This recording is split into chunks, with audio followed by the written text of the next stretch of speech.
اللہ کے نبی نے فرمایا کہ نہ ان کی تصدیق کرو نہ ان کی تکذیب کرو.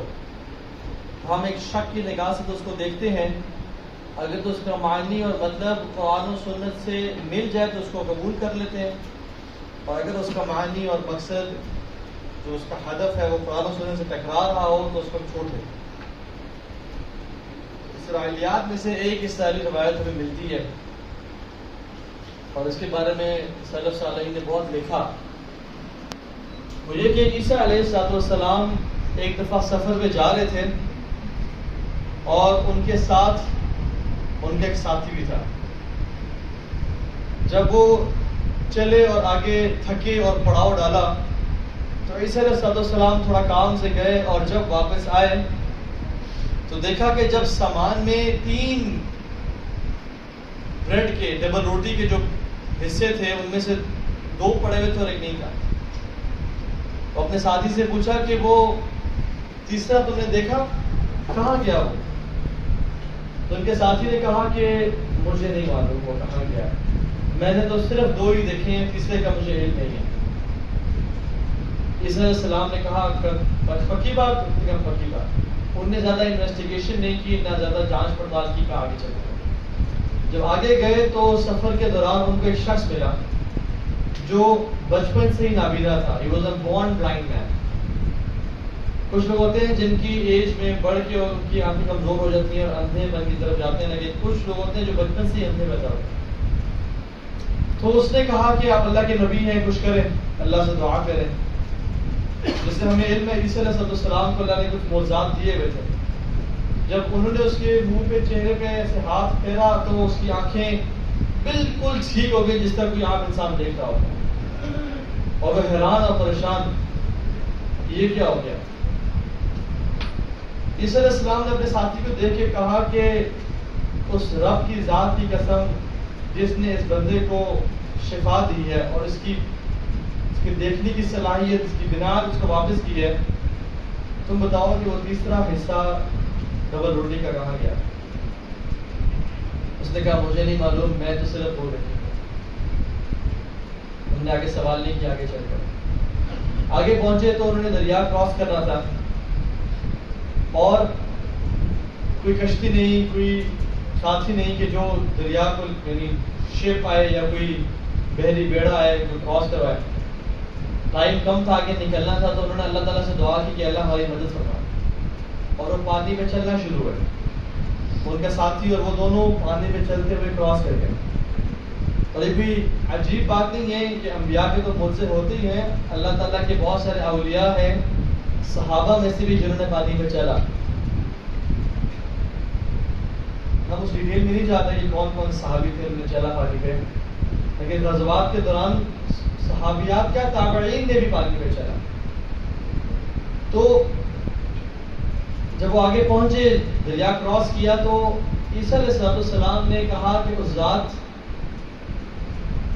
کے نام سے میں تم سے پوچھتا ہوں کہ جس نے ہمیں یہ پانی کے اوپر چلوائے اور کراس کیا ہے، بتاؤ وہ تیسرا بریڈ کا جو پیس تھا وہ کہاں گیا؟ تو اس نے کہا مجھے کوئی علم نہیں ہے کہ وہ کہاں گیا، آپ مجھ سے ایسے کیوں پوچھ رہے ہیں، میں نے تو جو دیکھے تھے وہ 2 ہی دیکھے تھے. جب وہ آگے پہنچے تو پڑاؤ ڈالا اور کھانے کا سامان تھا، راشن ختم ہو گیا. عیسیٰ علیہ السلام نے 3 مٹی کے ڈھیر بنائے اور اللہ سے دعا کی کہ اللہ ان کو سونے میں بدل دے. اللہ رب العالمین نے ان کو سونے میں کنورٹ کر دیا. بندہ پھر حیران، اتنے معجزات پوچھتا ہے کہ یہ کمال ہو گیا جی، یہ کن کے ہیں؟ عیسیٰ علیہ السلام نے کہا کہ ایک میرا ہے، ایک تیرا ہے، اور تیسرا وہ شخص کا ہے جس نے وہ ڈبل روٹی کا پیس کھایا. وہ کہتا ہے کہ میں بہت معذرت چاہتا ہوں، میں نے آپ سے جھوٹ بولا، وہ ڈبل روٹی کا حصہ میں نہیں کھایا تھا، مجھے معاف کر دیں، میں آپ سے جھوٹ بولتا رہا، لیکن وہ میں نہیں کھایا تھا، مجھ سے غلطی ہو. عیسیٰ علیہ السلام نے کہا کہ پہلا بھی تو لے، دوسرا بھی تو لے، تیسرا بھی تو لے، اور چلا جائے یہاں سے. میں تو جیسے بندے کے ساتھ سفر نہیں کر سکتا. A person with such a low integrity and low character, ہمارا راستہ جدا جدا ہے. انبیاء بھی اپنے صحابہ اور حوارین چوز کرتے ہیں. چلے جو یہاں سے انہوں نے ارادہ کیا اچھا قتل کرتے ہیں اور ہم لے لیتے ہیں، تو اس کو بھی قتل کر دیں گے اور ڈیٹ آپس میں شیئر کر لیں گے. ٹھیک ہے، اس کو بھیجا کھانے دینے کے لیے. یہ جب کھانا لے کے آیا، دیکھا میرے ساتھی کہا گیا، وہ پیچھے سے پتھر کے پیچھے سے نکلے اور اس کو مارا تلواروں سے اور اس کو بھی قتل کر دیا. اور انہیں کھانا کھا لیا کہ اب ہمارے پاس سے آ گیا. یہ جو شخص گیا تھا لینے کے لیے، اس نے سوچا کہ میں کیوں ان دونوں کو شیئر کروں بھائی، تینوں میں خود کیوں نہ رکھوں اپنے پاس، تو میں کھانے میں زہر ملا دیتا ہوں تاکہ یہ دونوں کھانا کھائیں گے، میں نہیں کھاؤں گا، یہ مر جائیں گے تو میں سارا لے کے واپس چلا جاؤں گا. اس نے زہر ملا کے رکھا ہے. تو جب ان دونوں نے بھی کھانا کھایا، ان کے پیٹ میں تکلیف اور درد ہوئی، یہ بھی دونوں گھنٹے 2 بعد مر گئے. عیسیٰ علیہ السلام اپنا سفر کمپلیٹ کر کے جب واپس گزر رہے تھے تو دیکھا 3 سونے کے ڈھیر پڑے ہوئے ہیں. اسی جگہ پہ کسی نے چھوا تک نہیں تھا اسے، اور 4 لاشیں پڑی ہوئی ہیں، ایک ان کے ساتھی کی اور 3 ان گھڑ سواروں کی. تو اس کو دیکھ کے کہا اور آگے نکل گیا، اس کو پیچھے چھوڑ کے کہتے ہیں ہاکذا تفعل الدنیا بأہلہا، دنیا یہ کرتی ہے اپنے چاہنے والوں کے ساتھ، دنیا یہ معاملہ کرتی ہے اپنے چاہنے والوں کے ساتھ. ایک اور آج سے تقریباً 1.5-2 سال پہلے فرانس میں ایک فرینچ ریولوشن کے بعد ایک شخص تھا، اس کا نام تھا موسور فریسکیو. موسور کا مطلب ہے سر فریسکیو، اس کا نام تھا. وہ یہ 1769 کی بات ہے، بلکہ آئی تھنک 300 سال کا فرق ہے. وہ شخص کیا تھا، فارمر تھا، بڑا زمیندار تھا، اپنے علاقے کا کرتا دھرتا تھا. وہ اپنے ملازمین سے، اپنے ٹھیکیداروں سے، ان سے کام لیتا اور ان کو پوری تنخواہ نہیں دیتا. ان سے زیادہ کام لیتا، کم ان کو پے کرتا، فضول میں تاخیر کرتا رہتا اور انویسٹمنٹس کرتا، اور پھر ان کو لیٹ تنخواہ کو لوگ تنگ تھے اس سے. اور دوسری چیز جو اس میں بری چیز تھی وہ یہ تھی کہ وہ کنجوس بہت زیادہ تھا، لوگوں پہ خرچ بالکل نہیں کرتا تھا. وہ جب اس پاس مال اکٹھا ہوا، اس نے بہت بڑا گھر خریدا. گھر خریدنے کے بعد گورنمنٹ آئی کہ آپ مالدار ہیں، آپ نے ٹیکس پے کرنا ہے، آپ ہمیں کچھ نہ کچھ دیں، آپ اتنا ٹیکس بنتا ہے. تو اس نے اپنے آپ کو نا بینک کرپٹ ڈکلیئر کیا کہ میرا سارا مال جو ہے میرا بزنس ٹرانزیکشن میں نے یوز کر دیا ہے، میرے پاس سوائے گھر کچھ نہیں بچا، تاکہ وہ مال بچا ہے اور گورنمنٹ بنا دینا پڑا. تو اس نے کیا کیا، نیچے نا اس زمانے میں وائن سیلرز بنے ہوتے تھے، یعنی آپ سمجھ لیں خانے ٹائپ کے، جن میں وہ وائن، شراب، اپنے کچھ راشن وغیرہ وہ سیکیور کرتے تھے. تو اس نے اس میں نا ایک مزید گڑھا نیچے بنایا دروازے کے ساتھ، جہاں پہ اس کا سونا اور چاندی اس نے رکھا، لوگوں کا مال گھسیٹ کے، لوگوں پر ظلم زیادتی کر کے اس نے رکھا. اس نے کہا جب ضرورت پڑی تو میں اس کو استعمال کروں گا. ایک دن جیسے کہ اکثر دنیا دار لوگوں کی عادت ہوتی ہے، بار بار اپنا بینک اکاؤنٹ چیک کرتے ہیں کتنے پیسے پڑے ہیں. وَيْلٌ لِكُلِّ هُمَزَةٍ لُمَزَةٍ الَّذِي جَمَعَ مَالًا وَعَدَّدَهُ، کتنا پڑا ہے، کتنا مزید آیا ہے، بار بار دیکھنا، خوشی ہوتی ہے کہ میرا یہ میں سیکیور ہوں. وہ بھی گیا اپنے تہخانے میں مال کو دیکھنے کے لیے، لیکن ہوا یہ کہ اس نے جو دروازہ بنایا تھا وہ سیکرٹ ڈور تھا. جب اس کو کھولا اور کھول کے رکھا تو وہ صحیح طرح سے بند نہیں ہوا، وہ کھلا نہیں، وہ اٹکا ہوا تھا. جیسے ہی وہ اندر داخل ہوا تو وہ ٹھک کر کے بند ہو گیا، اور اس کا کھولنے کا صرف راستہ اوپر سے تھا، نیچے سے نہیں تھا. وہ چیخا چلایا، جو کسرتا کیا، مارا اس کو. یہاں میں اسٹوری کو پاز کرتا ہوں. کچھ مہینے بعد جب گورنمنٹ کو اور اس کے ٹھیکیداروں کو اور کاریگروں کو پتا چلا کدھر ہے یار ہمارا مالک نہیں نظر آ رہا، تو وہ نا کڈنیپ کیس میں یا ملک سے بھاگ کے اس کیس میں آ گیا. اس کی پراپرٹی جو گھر تھا وہ انہوں نے آکشن پہ لگا دیا کہ جو خریدنا چاہتا ہے خرید. ایک پارٹی آئی، انہوں نے گھر خریدا. کچھ مہینوں بعد گھر خرید کے اس کو رینوویٹ کیا، اس کی ذرا دیواروں کو چینج کیا، ٹائل وغیرہ کو چینج کیا. چینج کرنے کے بعد جب وائن سیلر میں گئے نیچے جہاں پہ اس کا شراب اور وہ سب تھی، تو وہاں گئے تو اس کو بھی کلیئر کیا، نکالو سامان گندا ہو چکا ہے سارا. تو وہ جب چل رہے تھے تو کچھ عجیب سی محسوس ہوئی جگہ کہ جو نا ان ایون ہے. جب دیکھا تو ایک دروازہ ان کو لگا، انہوں نے جب وہ کھولا تو نیچے پورا تہخانہ تھا. وہ نیچے گھسے تو وہ حیران ہو گئے. لائٹ تو نہیں تھی اس ٹائم، موم بتی کے ساتھ ہو گئے. گئے تو دیکھا سونا اور چاندی پڑا. حیران کہ یہ کیا. اور جب نیچے اترے تو اس کو موم بتی سے دیکھے تو ایک لاش پڑی تھی سامنے.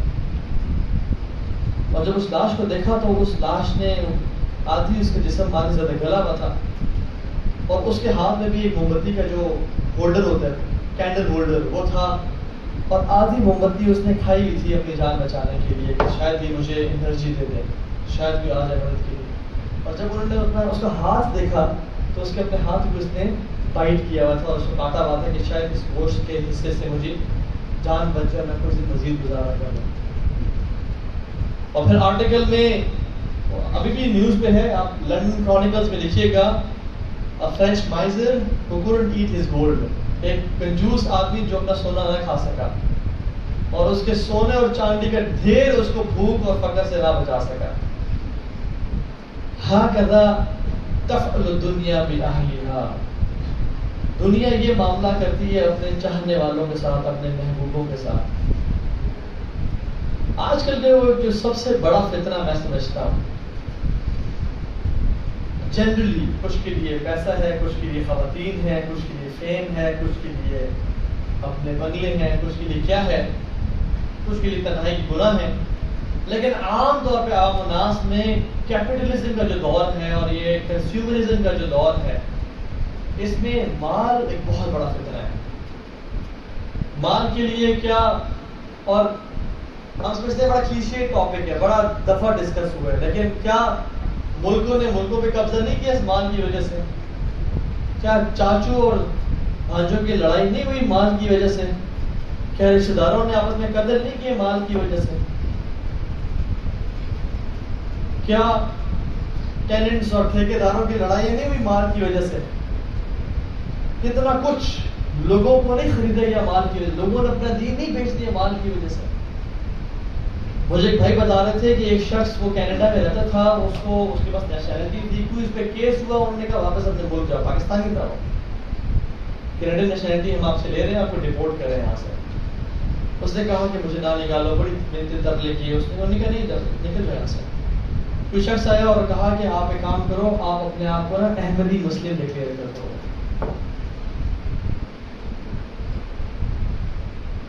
آپ کو کینیڈین نیشنلٹی ہو جائے گی. صحیح کہہ رہے ہو، پکی خبر ہے، پکی خبر. اس نے اپنا دین بدلا اور اپنے آپ کو احمدی مسلم ڈکلیئر کر دیا. منٹ نہیں لگایا اس نے. لاؤ وہ فارم کہاں پہ ہے، کہاں مجھے دستخط کرنے ہیں، وہ لے کے آیا. اس نے اپنا فوراً سے کیا اور ایک نیشنلٹی کے لیے اپنا دین بیچ دیا.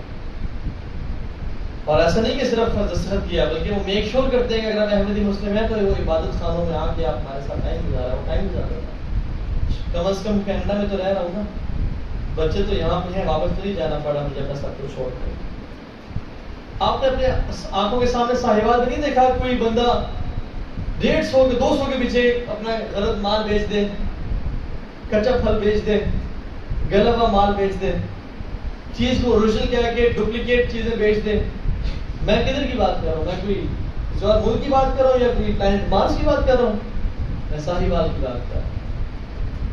آپ نے نہیں دیکھا کہ 300 400 6 ہزار کے پیچھے لوگ آپس میں دوسرے سے لڑ رہے ہیں اور گریبان پکڑ رہے ہیں اور ماں بہنی گالیاں دے رہے ہیں. سو یہ ایک بہت بڑا فتنہ ہے، دنیا کی محبت اور مال کی محبت. اللہ سبحانہ تعالیٰ اس کو بہت جگہوں پہ نا دنیا کو کنڈیم کرتے ہیں. وَمَا الْحَيَاةُ الدُّنْيَا إِلَّا مَتَاعُ الْغُرُورِ. یہ پلاسٹک ہے، ٹیمپریری ہے. وَمَا الْحَيَاةُ الدُّنْيَا إِلَّا لَعِبٌ وَلَهْوٌ وَزِينَةٌ. کھیل تماشا ہے. اور دنیا کی مثال کیسے دی کہ جیسے آسمان سے بارش ہوتی ہے اور کھیتی نکلتی ہے اور کسان کو بڑی کمال رہتی ہے، کیا میری کھیتی نکلے، کمال ہو گیا. اور پھر کچھ ہی دنوں بعد یا کچھ ہی مہینوں بعد وہ بالکل بیرن لینڈ بن جاتا ہے. دنیا بھی ایسی ہے کہ زندگی میں آتی ہے تو بڑی اٹریکٹیو لگتی ہے، اور 20 سال کے ہو 30 سال کے ہو کمائی، اور پھر یہ کھیتی بالکل بجھ گئی 60-70 سال میں، اور پھر کچھ پلے نہ رہا. ایون ابلیس نے آدم علیہ السلام سے جو پہلا گناہ کروایا وہ دنیا کے لالچ سے ہی کروایا.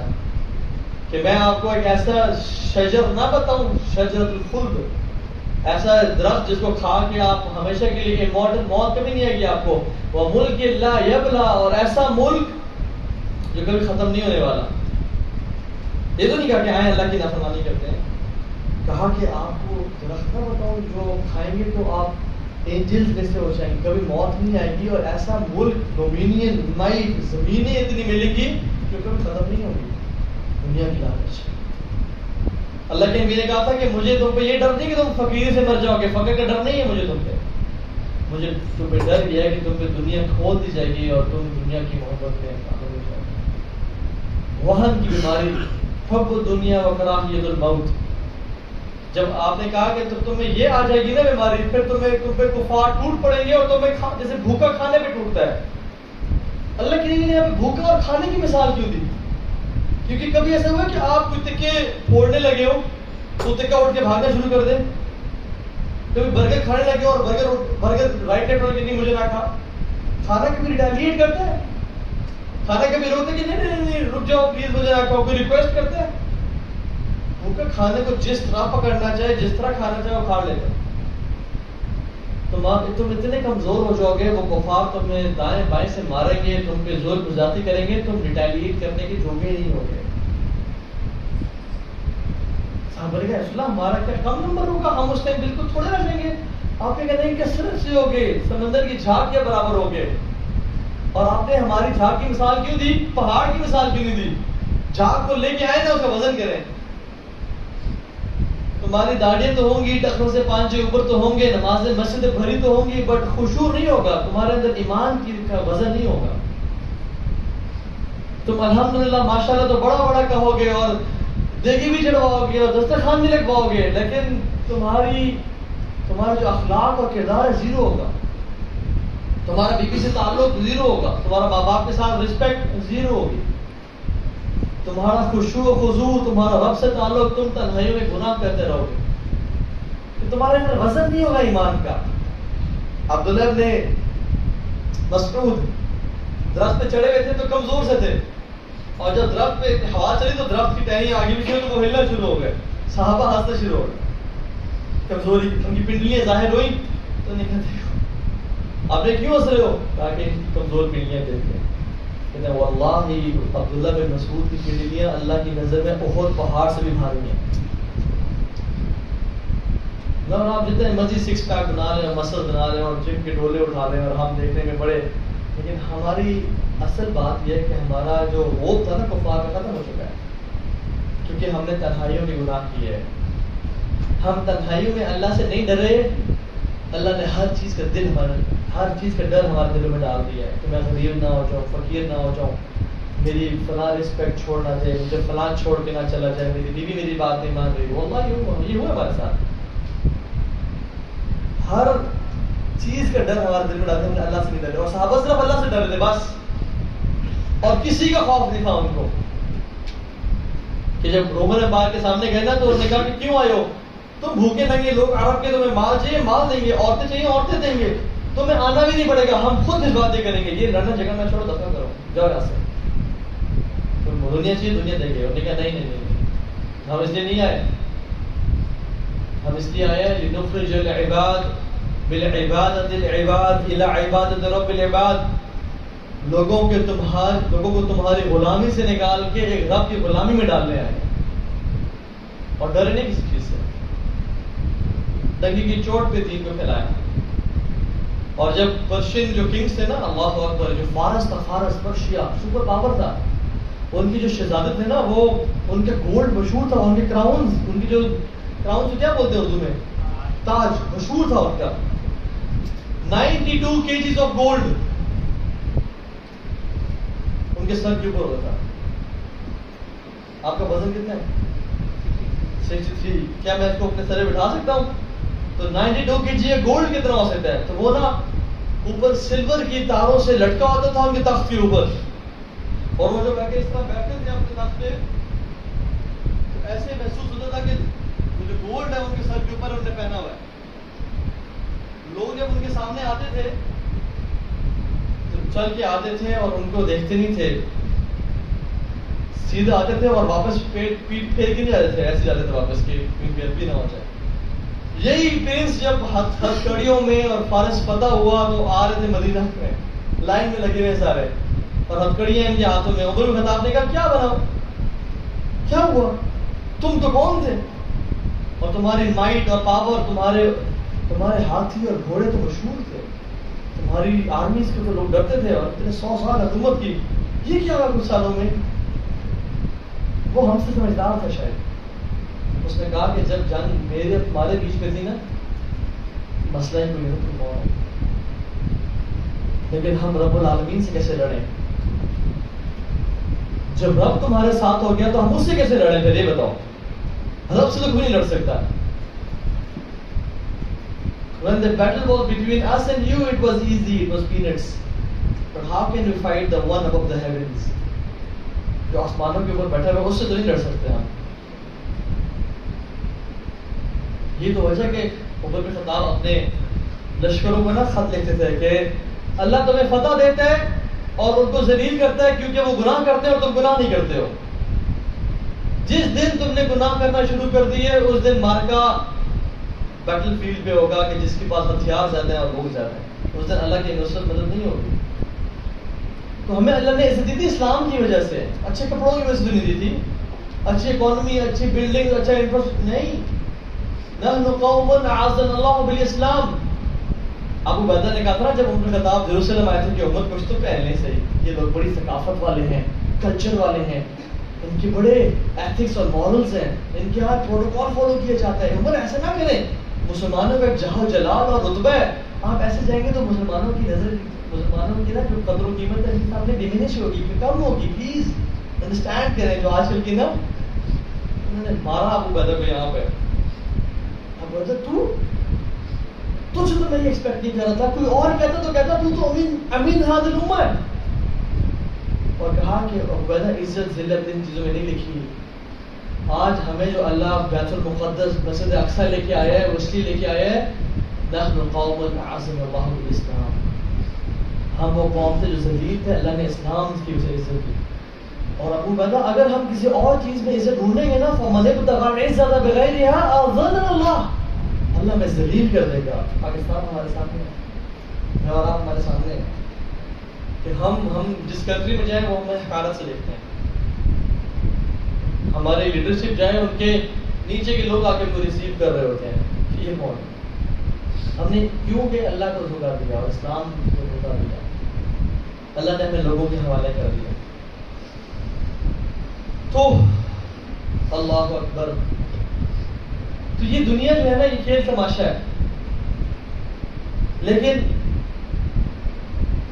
جس اللہ سے میں پیار کرتا ہوں اور جو اللہ ہم سے پیار کرتا ہے اور اللہ یہ دنیا کو کنڈیم کر رہا ہے، تو پھر میں کیا اچھی گاڑی میں نہ بیٹھوں، پھر میں کیا کیو میں چلا جاؤں اور جنگلوں میں چلا جاؤں اور مسجد میں سونا شروع کر دوں اور بیڈ پہ نہ سوں؟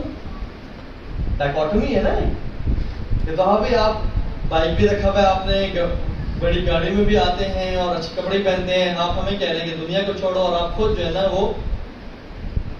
تو میں بیلنس کرتا ہوں اس کو. ایک مسلمان دنیا کو کس نگاہ سے دیکھتا ہے، اور مجھے معلوم ہے کہ گرمی ہے، بس تھوڑا برداشت کر ہم اسے ختم کرنے لگے ہیں انشاءاللہ. ایک مسلمان، علی بن ابی طالب نے کمال بات کی، کہتے ہیں کہ ایک مسلمان اس دنیا کو اس نگاہ سے دیکھتا ہے کہ اس میں جو خیر لینا چاہے وہ بہت خیر گتی کر سکتا ہے. اس میں اللہ کے انبیاء نازل ہوئے، اس میں اللہ کے انبیاء نے عبادت کی، وہی اللہ نے دنیا پہ نازل کی، اولیاء نے اس دنیا پہ تجارت کی، اللہ کی رحمت لوگوں نے اکٹھی کی اس دنیا میں، اور دنیا ہی کے ذریعے وہ جنتوں تک گئے. کوئی دنیا کو سکپ کر کے جنت تک نہیں گیا، یعنی اس ارتھ کے ذریعے اسی میں رہ کے اسی میں اللہ کی جنتوں کو پایا. تو ابن رجب الحنبلی کہتے ہیں کہ اللہ نے جو کنڈیم کیا نا وہ یہ پہاڑوں اور زمینوں اور دریاؤں اور سمندروں کو اور دن اور رات کو کنڈیم نہیں کیا.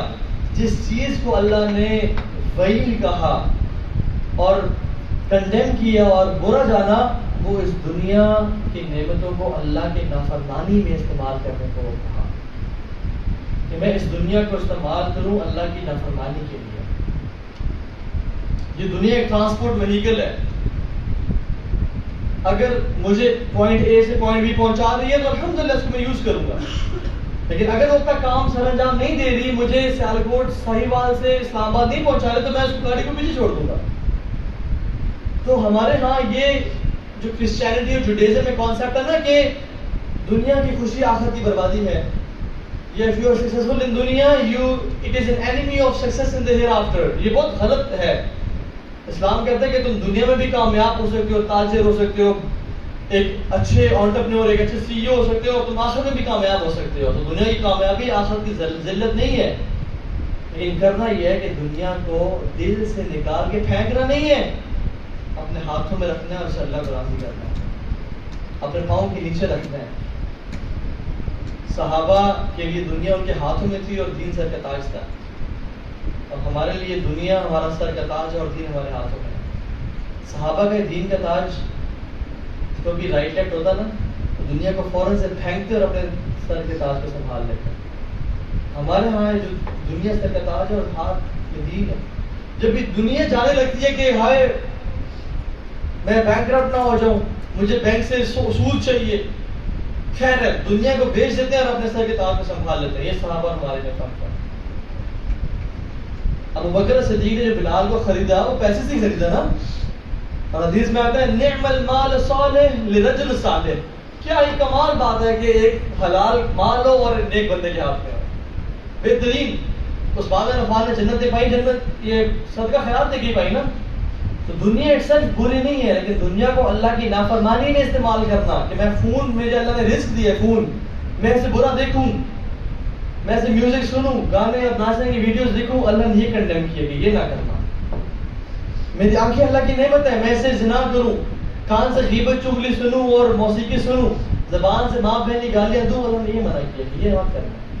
گاڑی اللہ کی نعمت ہے, میں اس کو جا کے میں پروسٹیٹیوٹس کے پاس جاؤں یا گناہوں کی جگہ پہ جاؤں, یہ مت کرنا. مسجد آؤ, نیکی کام میں اس کو استعمال کرو.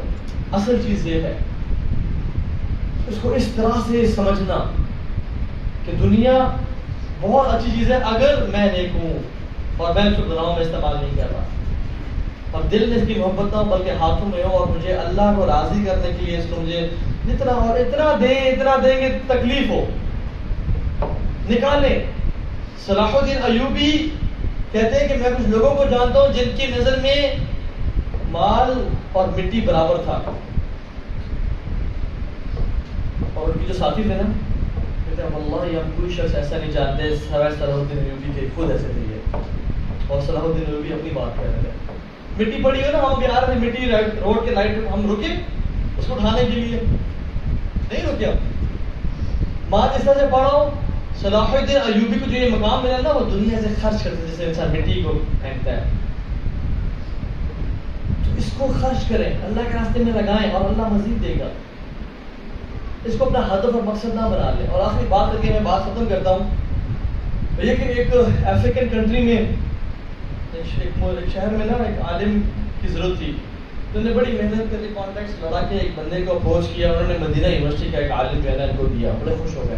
انہوں نے کہا ایسی خاص قدر کرو, اس کا خیال رکھو. تو رمضان آیا تو رمضان میں نے کہا کہ روزانہ نا ہم ان کی ہر گھر, ان کو 30 فیملیز اکٹھے ہو گئے, ان کا ہر گھر ان کو افطاری پہ بلائے گا اپنے پاس تاکہ ذرا ان کو تکلیف کرے. ہم 3-4 دن گزر گئے, جب 4تھی فیملی کے پاس گئے تو وہ ہسبینڈ وائف تھے, وہ کھانے میں بزی تھے, کھانا شانا کھایا, بڑی اچھی گفتگو ہوئی, وہ عالم چلے گئے. بیوی کو یاد آیا کہ پیسے رکھے ہوئے تھے ڈرائنگ روم میں, وہ اٹھا لینے چاہیے وہاں سے, کیونکہ مہمان آتے ہیں تو ایسی وہ فتنے کا باعث بن سکتا ہے ان کے لیے, یا ہو سکتا ہے کوئی اٹھا لے تو اٹھا کے ان کو نا کہیں اندر رکھ دیتے ہیں. تو جب وہ گئے تو دیکھا جائے امام صاحب بیٹھے ہوئے, ان کے ساتھ ہی بیٹھ کے جو بیڈ شیٹ ہوتی ہے اس کے نیچے وہ پیسے رکھے ہوئے تھے. دیکھا وہاں پیسے نہیں پڑے ہوئے, حیران پریشان یہ کیا ہو گیا.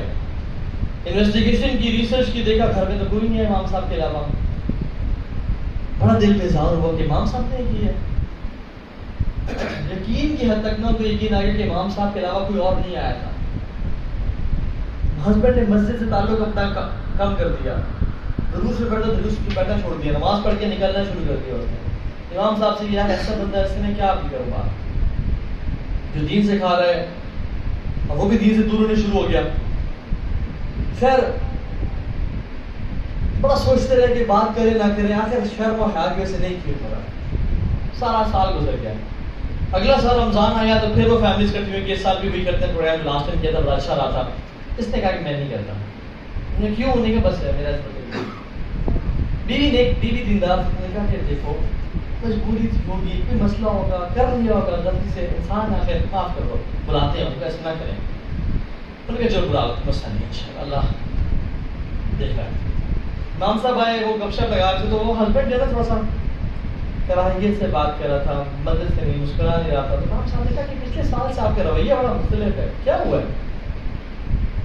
چھوڑے امام صاحب کو، نہیں آپ بتائیں کیا ہوا ہے؟ چھوڑے امام صاحب. بڑا انہوں نے کہا وہ پھٹ پڑا.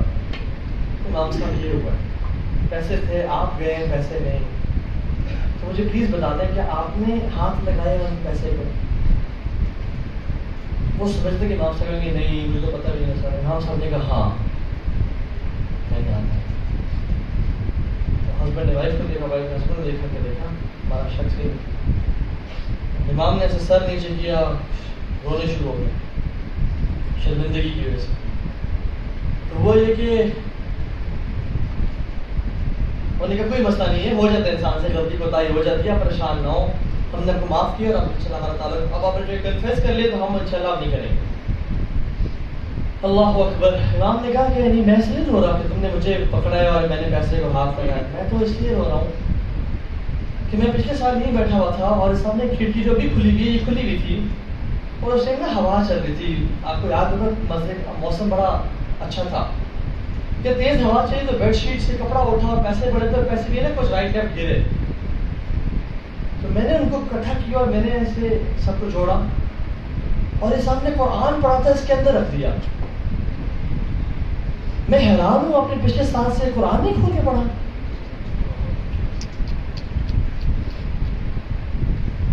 آپ نے ایک سال گزر گیا قرآن نہیں پڑھا. مجھے تو لگا سب سے پہلی کتاب جو انسان کھولتے ہیں وہی ہوتی ہے، آپ کھولیں گے آپ کو اگلے دن نظر آ جائے گا کہ پیسے کہاں گئے. ایک سال گزر گیا رمضان سے رمضان، آپ لوگوں نے قرآن نہیں کھولا. میں تو اس لیے رو رہا ہوں کہ میری لوگ ایسے ہیں، میں یہ تربیت کر سکا ہوں. اور ہم دیکھیں ہم کس حالت میں، ہم قرآن کتنا پڑھتے ہیں، ہم پیسے کو کتنا ٹائم دیتے ہیں کمانے کو اور ہم قرآن کو کتنا ٹائم دیتے ہیں. وآخر دعوانا الحمدللہ رب العالمین.